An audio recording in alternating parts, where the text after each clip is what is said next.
যে আমাদের এক ভাই আসতেছে, ওনাকে প্রশ্ন করব। হ্যাঁ ভাই, আসসালামু আলাইকুম ওয়া রাহমাতুল্লাহ। ওয়ালাইকুম আসসালাম। আপনাকে একটা প্রশ্ন করি। প্রশ্নটা হচ্ছে, 1 মিনিট আপনি দেশীয় ভাষায় কথা বলবেন, কোনো বিদেশি ভাষা মিশ্রিত করতে পারবেন না। আচ্ছা, 1 মিনিট পরিপূর্ণ আমি আমাদের হাতিয়ার ভাষায় না শুধু বাংলা ভাষায়? বাংলা ভাষায়। আচ্ছা, এই মুহূর্তে আমি দাঁড়িয়ে আছি হাতিয়ার অত্যন্ত গুরুত্বপূর্ণ একটি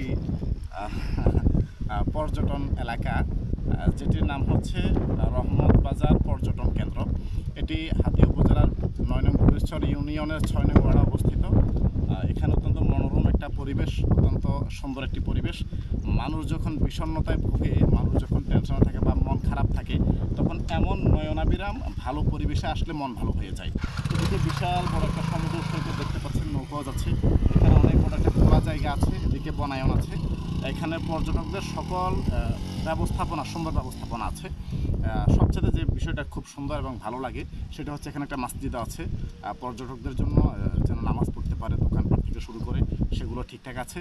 আরও ভালো আছে, এখানে নিরাপত্তার যথেষ্ট ভালো ব্যবস্থাপনা আছে। অন্যান্য পর্যটন এলাকায় দেখা যায় যেখানে যারা ঘুরতে যান, দেখার জন্য যান, তাদেরকে ব্ল্যাকমেইলিং করা হয়, তাদের কাছ থেকে। ব্ল্যাকমেইল কোন শব্দ? ব্ল্যাকমেইল হচ্ছে তাদের কাছ থেকে টাকা হাতিয়ে নেওয়া হয়। ব্ল্যাকমেইল কি বাংলা ভাষা? ইংরেজি শব্দ আমার একটা নোট হয়েছে, একটা ভুল করেছে। অর্থাৎ পরিপূর্ণ যে বাংলা কথা বলার কথা বললেন আপনি, সেখানে আমার একটা ভুল হয়েছে, ব্ল্যাকমেইলিং। আচ্ছা, এটা আমি এক্সপান্স করছি, এটা সংশোধন করে নিচ্ছি। তো এখানে নিরাপত্তার আলহামদুলিল্লাহ যথেষ্ট ভালো ব্যবস্থাপনা আছে। এখানে ওই রকম কোনো তথ্য এখনও পর্যন্ত পাওয়া যায়নি যে কোনো পর্যটককে কেউ হেনস্থা করেছে অথবা কোনো পর্যটকদের সাথে কেউ দুর্ব্যবহার করেছে। আমরা এই পর্যটক শব্দটা কি বাংলা নাকি?